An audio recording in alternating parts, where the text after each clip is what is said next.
All righty, guys. Well, welcome in. Good to see everybody here for our last segment of 2020 for three up, three down. Get ready to take a look at the wedge on the bases as a follow up. I obviously went through a lot of stuff on Tuesday in our virtual clinic, and I'm very excited to have Jose Matamoros on with us here today. Jose will kind of take us through a couple things regarding the wedge on the bases to follow up and review some of those things and give it to us in a different perspective. That way, my voice isn't necessarily the only one that's essentially teaching it. So I'm excited to have him on to share with that here again today.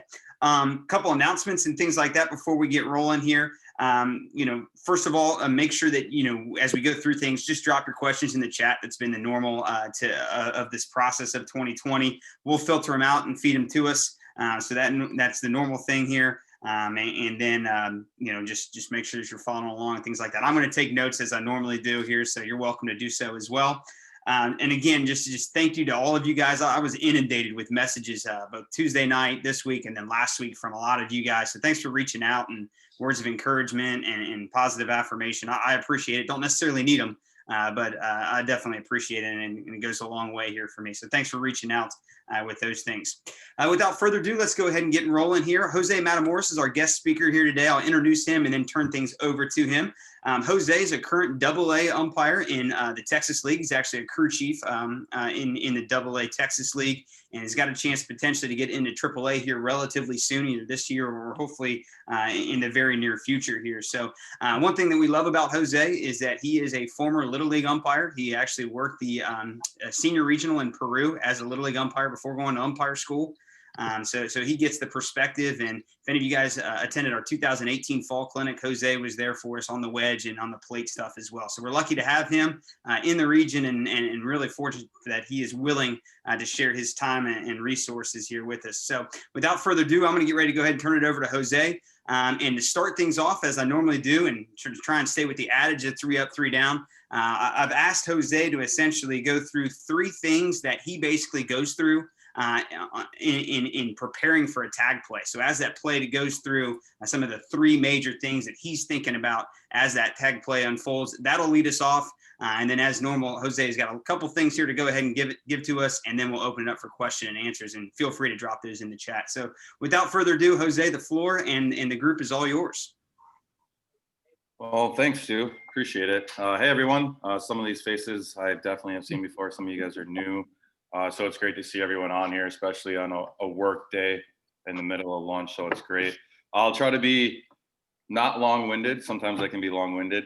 But I hope everyone can see and hear me all right. The lighting in our apartment is average at best, and I got Christmas decor everywhere. So yeah, I guess we'll get started. So we're talking about wedge theory on the bases, which is can be a difficult concept, especially at the Little League level. When I just think back to my days of coming up, because a lot of the games that we're working are two-man for most of the year, and the only time you really get to see 3, 4, or 6-man crews is when you're maybe at state, but definitely in the regional and World Series levels. So I didn't write anything down. That's not my style. But after Stu and I met earlier this week, and I just started thinking about things in my head, and this morning before we hopped on, I'll just go over some of the things that go through my head as a play's developing on the bases, and I'll try to hit 3. I might hit 4 or 5, who knows. But I think one of the biggest concepts that we need to remember as umpires is that we're not robots. I told Stu on Wednesday that two-man umpiring is really robotic. There's a place and a position for almost every scenario we teach you. If there's a play at first base, this is where you should stand. If there's a play at second base, you need to be, on the inside cutout on this side. And once you get to 3 and 4 man, there's still those concepts a little bit, but it gets to be a little more fluid, and you really get to actually umpire. Is how I like to think about it. You get to show your instincts, and you get to show your knowledge. And I coach hockey at a high level, and we call it hockey IQ. So you get to show your baseball IQ once you start adding more umpires on the field, and it actually becomes really, really fun. And it's almost like a nice dance when you get to rotate and you're communicating with your partners and you get to a certain position, it looks so fluid when everyone's rotating at the same time and you got these moving pieces and it looks really sweet. So I guess the first thing I want you guys to remember, it isn't so much about the play, but just remember in your head, we're not robots anymore. We get to, there's no exact position for certain plays. Once you start adding 3 and 4 umpires on the field, there are good spots, but I'm never gonna tell you need to be right here this time every single time in this play, because plays can change so much. The second thing I want to touch on that is don't have concrete feet. And what I mean by that is, we teach, and we teach all the way through the MLB that you want to be set for your plays. But Jason Kelly talks about the moving camera. If you're taking a picture, if I'm taking a picture with my phone and I'm moving, the picture is going to be blurry, right? So we want to be set for our plays. But Stu's got a couple of clips that I actually had sent to him. We'll get to him in a second. I sent to him in 2019. So that was the last summer that I worked a professional game. I actually worked a lot of high school games this past summer and men's league games. So I kind of got back to my roots a little bit. It was actually a lot of fun. I yelled more than I like to, but off topic. But so Stu's got a couple of clips that I actually had sent to him because I feel like wedge theory is something that we've been talking about for years now, especially with the new staff here in Central Region. And it's a great theory. And when applied properly, you won't even need replay because you're going to nail it every single time. So first one, try to remember not to remain robotic. Second one, don't have concrete feet. And what I mean by that is you want to be set for your plays, but we want to be athletic. We want to be on the balls of our feet. We want to be able to move, because as you'll see in the next 3 clips that are coming up, to properly apply the wedge theory, you have to be mobile. And a lot of that's going to come with positioning, distance, angles, all things that we've talked about in umpiring, distance and angles. Like that's what umpiring is. And recognizing how close and how far away we need to be. And when we get to the clips, I'll talk about Will Little talks about the train tracks. I don't know if you guys have ever heard on the tracks. And I'll get to my theory on the tracks and what I try to apply when I umpire. And then the last thing that I want to just really touch on is just being able to read the play. We gotta think, and I'll give you some tips on, if the ball's coming from right field, if we have like a play coming into second base and the ball's coming into right field as compared to left field, where we kind of want to be, and kind of anticipating, okay, where's this tag gonna happen? And that's gonna be you're reading. When I say read the play, you're reading the throw. We know where the runner's probably coming in. If the throw's coming from right field, runner's probably going to slide to the inside part of the bag, right? The throw's coming from left field, probably going to slide to the outside part of the bag. Now, that obviously changes if the throw's bad. If it's offline, the runner's probably going to read that. And those are all things where we need to be able to read. And then it goes back to point number 2, where we need to be able to not have concrete feet, because we're probably going to have to move with them, because they're not playing off of us. We're playing off of them. So we have to dictate what they're going to do. And then we have to read and react and almost anticipate, and then get to a point. And, there's times where you're just going to get stuck. I have a great clip. I should have sent it to you, Stu. Now that I think about it, actually, I might be able to pull it up here. I can keep talking and I'll start searching for it. But I have a great clip where I was in an absolutely brutal position for a game-winning run in extra innings on Father's Day in 2019. And I got the play right, which, I mean, at the end of the day, which is what we want. And I had a post-game ejection with it. I ended up throwing out the catcher. And when my supervisors called, the first thing they brought up was not the ejection, not whether I got the play right or wrong, but they brought up my positioning on the play. And it was just a play where I got stuck. It was a broken play and I got stuck. But I'm 30 years old now. I like to think that I'm old, but everyone tells me I'm still young. So I don't believe them. But I need to be more mobile, especially being a professional umpire. I need to be able to read and react better. And that's just a play where I got caught. I wasn't reading. I was more watching, and I anticipated the run was going to score easily. And then all of a sudden, the second baseman picked the ball up and he was throwing it home, and I was kind of in a oh shit moment. Sorry to swear. I didn't mean to swear. But so as I'm trying to pull this video up here quick, Stu, do you want to pull up that clip that you made on YouTube there? Yep. I'm going to try to pull up. I got to find incident videos here. Try to find this one here real quick. Father's Day would have been Amarillo, Tulsa, 6/16. So Stu's going to play a video. Oh, go ahead, Stu. Yeah, that's fine. I'll go ahead and get that one queued up here for us. And, I think, those keys are similar yet pretty different still from a lot of the things that we've talked about already with our development of the wedge. And we've focused a lot on, starting close and staying close. Secondly, following the fielder. And then thirdly, making sure that that you stay in the window essentially at that point in which the tag is going to be there. And your 3 points, we're not robots, don't have concrete feet, and read the play, I think go hand in hand with all of that stuff that we've essentially hammered in. And again, they're all connected, and it's just interesting to hear people speak about it. And the different verbiage is always good to hear. So here is that play here, Jose. So there's 3 plays here, and then I'll go ahead and start things, Jose, and then you just talk your way through them. I'll slow it down once we get into the beginning developments of the play. That way we can talk through them as needed. And you boss me around here. Tell me what to do in terms of rewind, pause, freeze, all that kind of stuff. So I'll before you hit play. So this first play, guys, I'm a first base umpire. You'll get to see my great backside, very large, running down the first base line. And this play ends up, we have a play at the plate. Now, I know we're talking about wedge theory at the bases, but it applies to the plate too, because the same concepts we're doing at the plate, we're going to be applying on the bases too. And then the second 2 plays that you'll see are plays that I'm a first base umpire in all of them, actually.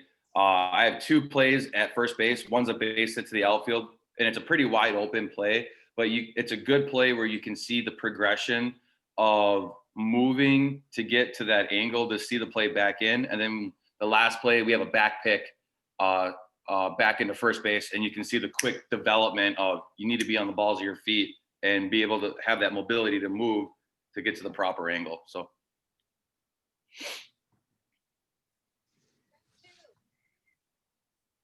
nice catch, bud. Look at that. Look at that running form. Look at there.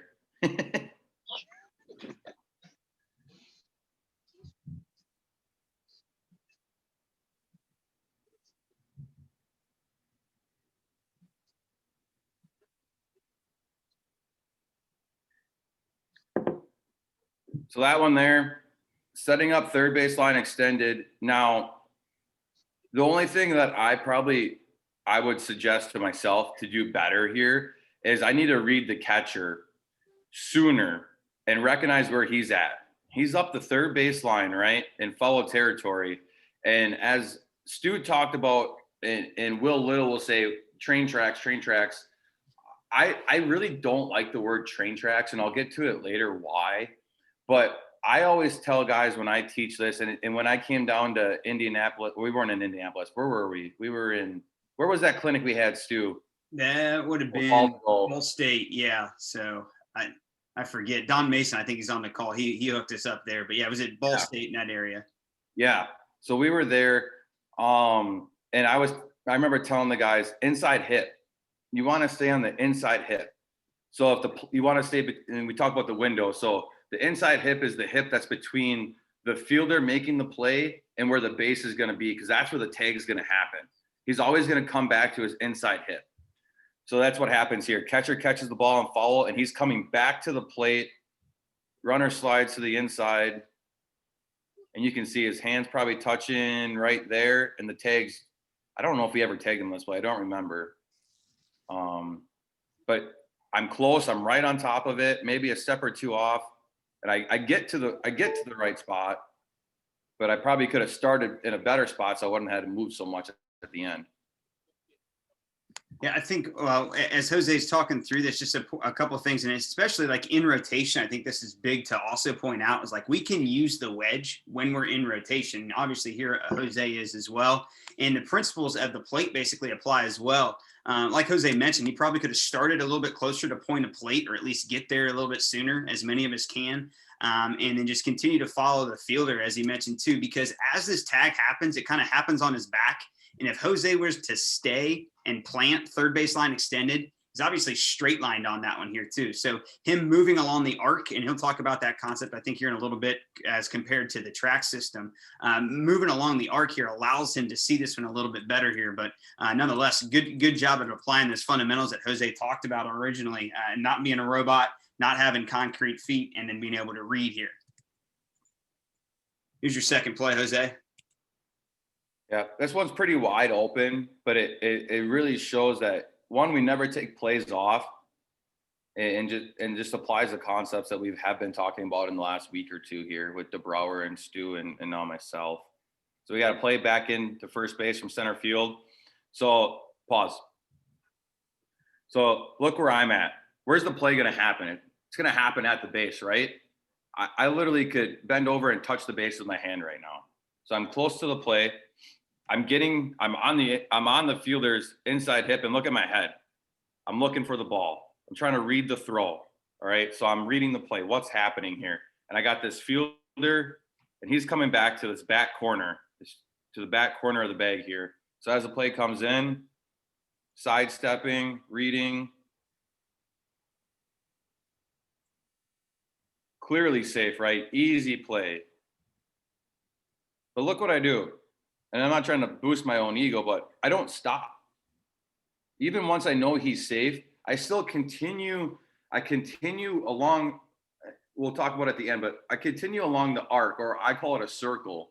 I continue along that path, and I stay with it all the way through, watching. Tag happens. Yep. Still hands are on the base. Yep. All right. Keep walking with it, because as the fielder keeps churning and the fielder keeps reaching for him, even though he's already gotten back to the base safely, like we can't just stop like, oh, he's safe. Keep going with it. Keep going. Finish the play. I think a couple of big things here really important that Jose pointed out. Like a lot of times, I think we've kind of combined Will Little's track system with what Jose's starting to talk about, and that's the arc.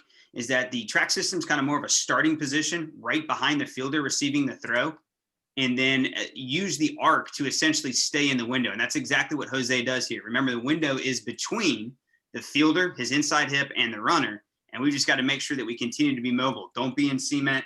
Don't be a robot here and spot umpire. So great points there by Jose in this one. Here's your last clip, Jose. My supervisor was in the stands for this one. I was super excited when it happened. So we got a back pick. Fielder's coming in. Yep, never got back to the bag.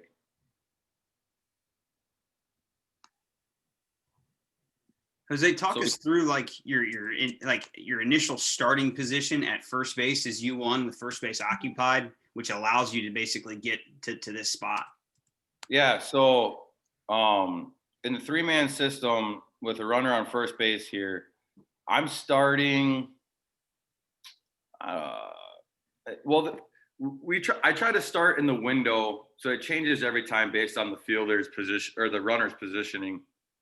But I try to start in that window of, I want to be able to see the pitcher. I want the pitcher in between the first baseman and the runner.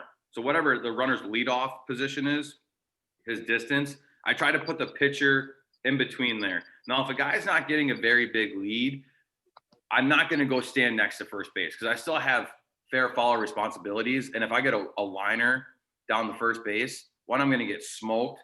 And two, it's going to blow up. I mean, I'm going to have no idea if it's fair or foul. So that one, I'll cheat and I'll come back, and I'll just recognize that if they do try to pick off, he's probably not going to be picked off. So I'm hands on knee set. They teach us to be square to the pitcher. But but I actually square to the back corner. So this, the corner of the bag that's in fair territory, that back side of it, because in my head, I'm like, that's where the play is going to happen. If I'm square to the pitcher and there's a pickoff, where's the play happening? That back corner. That's where the runners are taught to go. So I want to be square to that. Don't tell my supervisors I said that. But so here I'm just reading and reacting. I'm reading, runners got a big lead. I also, it's tough at the little league level, but I have these guys a lot, and I know the team that's on the bases, that team was a track team. Every guy except for their cleanup hitter would steal bases at will. The manager never even gave signs. They would just, they were so fast they could steal bases whenever they wanted. So these guys were super aggressive, and I knew that going in. I also knew I had a very active catcher behind home plate. So we knew we were going to have a wild night on the bases. But here, I read, he's got a big jump, ball in the dirt, catcher comes up, and he's already squaring to throw first base. So I'm coming hard down to first base. I'm probably only 10 feet off of it. But I'm coming down, and now I'm just rotating. I'm reading the first baseman. He's catching it out front. He's got to come all the way back around to the back corner. So I'm just trying to move with him, trying to simulate his inside hit. And I'm staying, you can see my head's down. I can see he hasn't gotten to the base yet. And he just reaches down, touches the hand. I keep rotating with him. So I'm standing on the foul line now, on the home plate side of first base there, as I rotate with the first baseman. I think one of the keys here, and we get the steps of the wedge here too, but you pointed out and you talked about two major concepts, and one of which happens to be that your pre-pitch starting position, which allows you to get here, and then secondly, the efficiency and intensity of your post-pitch steps. And with that, the IQ of you've got a track team, and then you've got a catcher who's pretty aggressive as well. And I think like we can still make those reads. And Jose, you made this point, but a lot of times we are working teams in our league that we know. But secondly, like watch warmups, because that'll give you an opportunity to at least begin to make some judgments about the ability of the catcher, the ability of your first baseman, so on and so forth. So, what a lot of times we take for granted as innocuous or potentially not as weight bearing, like inevitably those factors add up. And when Jose makes this point about not being robots, not only is he talking about, spot umpiring, but he's also, he's talking about not going on autopilot and using our perception and our observations in warmups and seemingly innocuous plays and things like that to allow us to get in position for when the money's on the table, like it is in this clip. So I think those are two really big points: pre-pitch starting position, which allows you to get to the distance you need to be. And then secondly, the awareness and efficiency of your post-pitch steps. So I thought those were two great points, Jose, that you made. Yep. So just the last thing we talked about briefly. So we talked about the arc. Stu calls it the arc. I call it a circle because I'm super simple. But so not to discredit Will Little, because obviously he's one of the best major league umpires up and coming, and he's a great guy. But so the tracks are great because the play's either going to happen on like this side or this side, and I agree to a point. And I think these three videos kind of refute that a little bit, especially this last one, where if you pick one side of the base or the other to go on, you might get straight line or maybe not even straight line, but you might miss something. I like to think of even home plate first, second, and third when we're working multiple umpires. I like to think that there's a circle that goes around the base. Now, the bigger the circle, the more circumference that we're covering, right? And think of your umpiring that you're walking on that circle, that you're only allowed to walk on that perimeter, on that line. So the smaller the circle is, the less walking we have to do. The bigger the circle is, the more we have to do. If in this play here, if I'm in the position distance-wise of where their first base coach is, think about how far I have to go to get to the spot where I need to see what I need to see. So I shrink my circle, I shrink my arc, All right, I get closer to the plate, not so close that it blows up on me that I can't see everything, but I still have ball, fielder, or ball, base, runner, 3 Bs, ball, base. Well, that's not 3 Bs. Wow. Sorry, guys, I'm still drinking my coffee. Tony, don't laugh. I need ball, base, and runner. All right, because those are the 3 things that matter. If I don't have one of them, now I'm missing a piece of the puzzle. But here in this, where we're freeze framed here, I got the ball in front of me, I got the base, and I got the runner, and I can see all 3 of them without skewing my vision. All right, and I'm just sliding along that arc, sliding along that circle, and keeping everything in view. And I can see everything up close with minimal steps. When I'm working home plate, I try to take plays of the plate inside the batter's boxes. I like to stand in the batter's box. I want to be right there. I want to be right in the action. Now, obviously, there's plays where you're going to have to move. Either like this first one, I should have been starting probably not even point of plate. I should have been starting in the right-handed batter's box and working my way up the first base or the third baseline with the catcher staying on his inside hip. Right now, I'm way behind the play. But my marginal mobility allows me to get to the spot that I needed to get to see the play, to see his hand touch the plate before he gets the tag on him. I'm pretty sure he got tagged like on his like rib cage under his armpit. But those are huge things. And just think of that circle can go all the way around the whole base. It's like 360 degrees. So we can work all the way around. If this play were to keep developing, let's say the runner misses home plate and now the catcher chases him. All right, I'm going to keep rotating around that circle now, and I'm going to end up probably standing on the third base foul line to watch him come back into the base and the catcher going after him. So you need to be able to have that ability and think of it as a huge arc or circle that goes around, and that we're staying on that perimeter and working the perimeter of that arc or that circle. Is that good, Stu? Yeah, that's good. I'm going to go ahead and stop sharing here, Jose, and kind of open it up for questions and things like that here. And as they come in, man, I thought that was fantastic of that concept of the arc, which, I was talking to a couple of people. I think DJ, I was talking to you. I was talking to our committee, Greg, Pat, and Jason about this too. Is like, in teaching and instructing the wedge, I feel like we've kind of come at it in 3 major phases. The first of which was getting everybody to start closer, and we've made some strides there. The second one has been like that track system of staying on the fielder and still remaining chest to ball, which is exactly what Jose talked about. And I think this third step is probably the step that we are getting ready to approach individually in our wedge journey, and then collectively as a region, is now using that arc and not being cemented as well to stay in that window.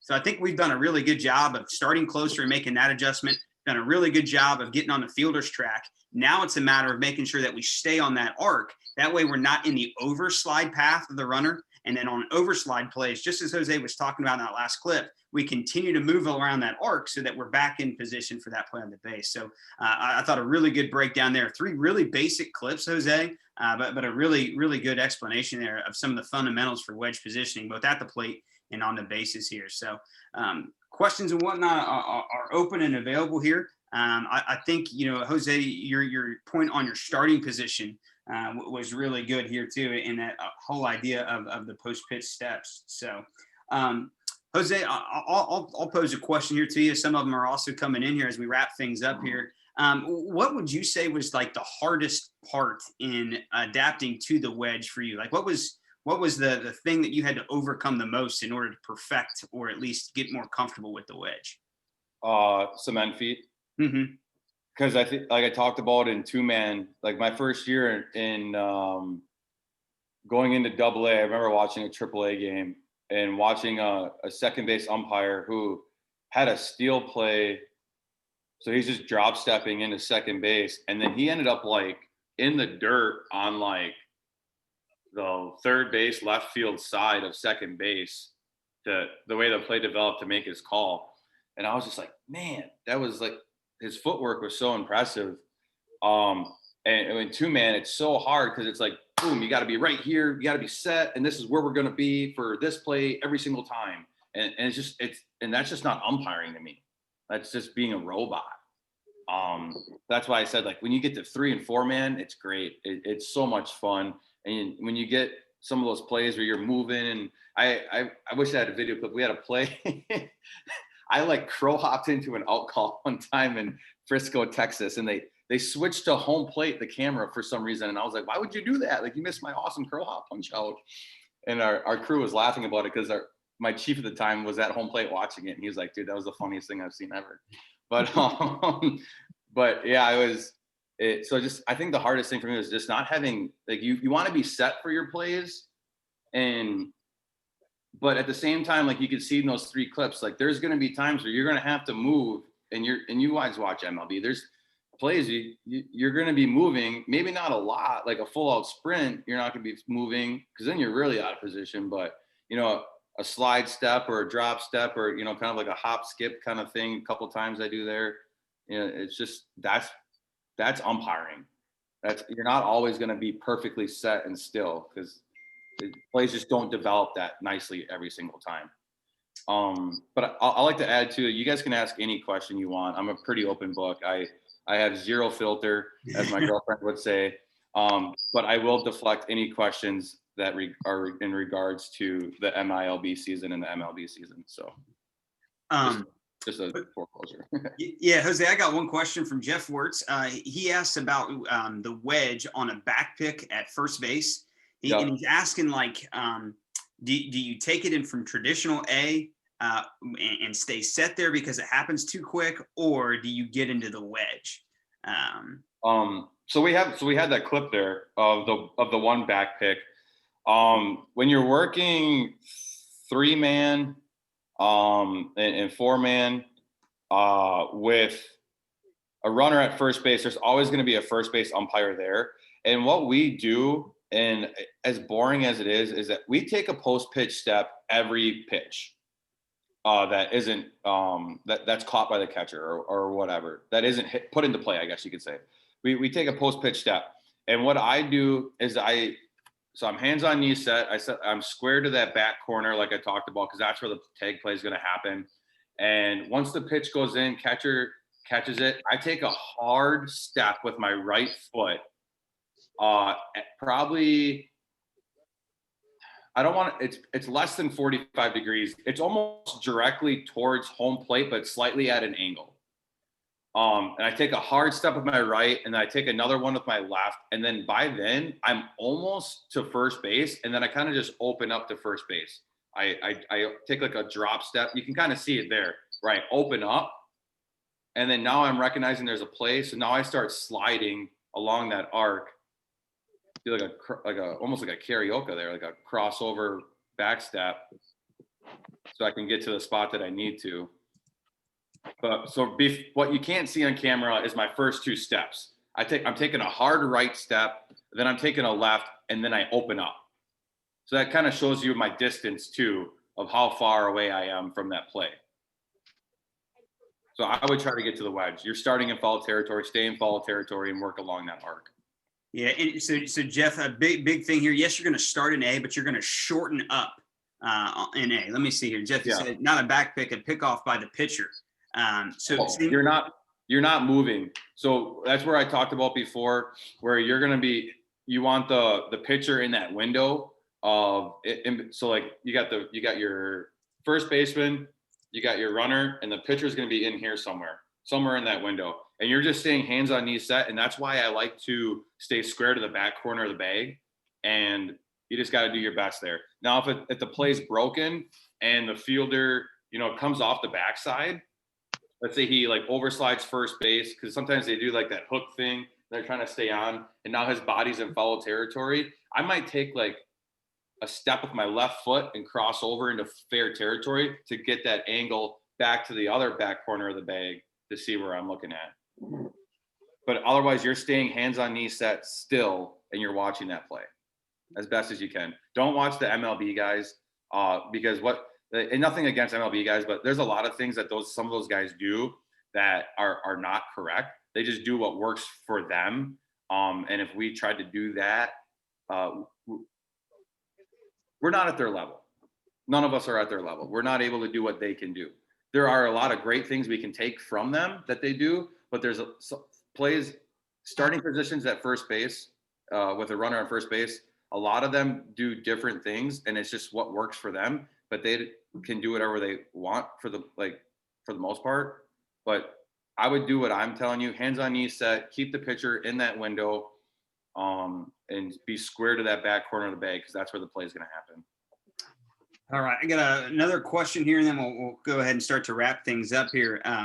Richie and TJ, they ask, what is your adjustment for an outside throw to first base, avoiding the runner's path as the first baseman applies the tag? So I'm guessing this is like an angle distance play at first base, like a force play at first base, where the first baseman has to come off the bag. So you're an adjustment for an outside throw to first and avoiding the runner's path as the first baseman applies the tag. So really either on a back pick or that angle distance play. Yep. So we're coming into the fair territory, right? We're reading the throw. Okay, first baseman's got to come off, so we got a bad throw. So now my first step is probably going to be to the bag. And I had a supervisor when I was in the Midwest leagues. It was low A at the time. Now it's going to be high A this coming year. But he always said there's two options: to the line or to the bag. Those are your two options. I generally take a third option though, and I kind of go to the bag, and then I work my way into the cutout, depending on where the throw is going to be, because that's probably where you're going to have to go. I don't think to the line or to the bag. I don't think to the line is really ever a great option. I think you're either going to go to the bag and then kind of work your way into fair territory a little bit more, because he's going to be either swiping back or swiping to if it's an outside throw. So I don't know if they mean behind first base or in front of first base. Mm-hmm. But if he's going up the first baseline towards home plate, he's going to be swiping back or straight down. So if you're going to the bag and kind of like a little bit like into the cutout, you're going to see that. If he's coming at you, so if he's stretching towards right field or directly down the right field line, I would probably beeline straight. I would probably go straight, so I'm coming into fair territory, and when I mean straight, I mean like directly at the third base dugout, like whatever way I'm facing, and go straight into the infield, because now I'm going to try to just get as much distance as I can to be parallel to first base, because that's where he's going to be coming back to. Mm-hmm. So, and then drop stepping and trying to open up and be square to the play. So Richie and TJ, I think the answer to that question, just kind of in a long-winded way too, is just continue to use the arc, right? Like, I mean, you stay along that arc, like Jose was talking about. I don't think you can go wrong. So, as we start to like quantify like all these factors of this, the fielder going this way and that way, like Jose said, number one, use the arc. And then secondly, have an awareness about like, okay, the throws from this direction, the runner's obviously going to try and get back to the base at the furthest point from the tag. So we just need to get to those points so that we're not, we don't have the fielder between us, or we don't have the runner between us in the tag attempt. So Jose, I got one more here for you. And it's kind of an easier question maybe, but obviously you've got experience as both a Little League guy and now in professional baseball. What do you think translated most from Little League to your job as a professional umpire? So what do you think translated most from your experiences at a Little League umpire to now, growing and continuing to develop as a pro umpire? Two-part answer. I'm going to answer off the field and on the field. I'll start with on the field. Little League players, you never know what they're going to do. They never do what they're supposed to do. If they're supposed to throw it to first base, let's say 2 outs, runner on second base, ground ball to the shortstop. What's he supposed to do? Throw it to first, get the force out. They'll probably throw it to third base. See, I go, dude, these guys in AA, they'll do the same thing. And there's so many times where I'm like, what are you doing? Like, why would you do that? So I think the crazy situations, you never know what's going to happen on a Little League field. I think that translates. I think that really helped me prepare for professional baseball, because there's a lot of times where they do things and I'm just like, bud, that's probably not what you were supposed to do there. And then I think off the field is relationships. A lot of professional baseball is just really managing personalities and relationships, building relationships with your crew. Because you go from 2-man to 3-man in AA. So now you got 3 people and you have a hierarchy. You have a chief, you have a 2-man and a low man. You guys all have different responsibilities on the field. You have different responsibilities off the field. You have 2 personalities to manage now rather than just one other crew member. So if 2 guys get along and one doesn't, you got to figure out how to make that work. And then on the field too, relationships are huge because you might get one manager who all he does is yell, yell, yell, and you got to figure out how to communicate with him without getting too heated. And then you might have a manager who never yells, but it's like you don't know if he likes you, if he doesn't like you. And to me, if you like me or don't, okay, whatever, as long as you think I'm doing a good job. Like, I don't want you to think like, oh crap, I got Jose today behind the plate. Like, I want you to be like, yeah, we got Jose's crew today. Like, that's what we like. And that's what I always try to strive for, is that when we come into a town, that the teams are happy they have our crew. So I think on the field, the craziness of the wacky plays, because you never know what's going to happen. And then off the field is just relationships. So yeah, I'm surprised Tony doesn't have a question. Him and his Blackhawks trash that he's wearing right now. Well, Jose, man, you gave us a lot of really good nuggets to think about and to take away from, and we really appreciate you taking some time to talk with us once again.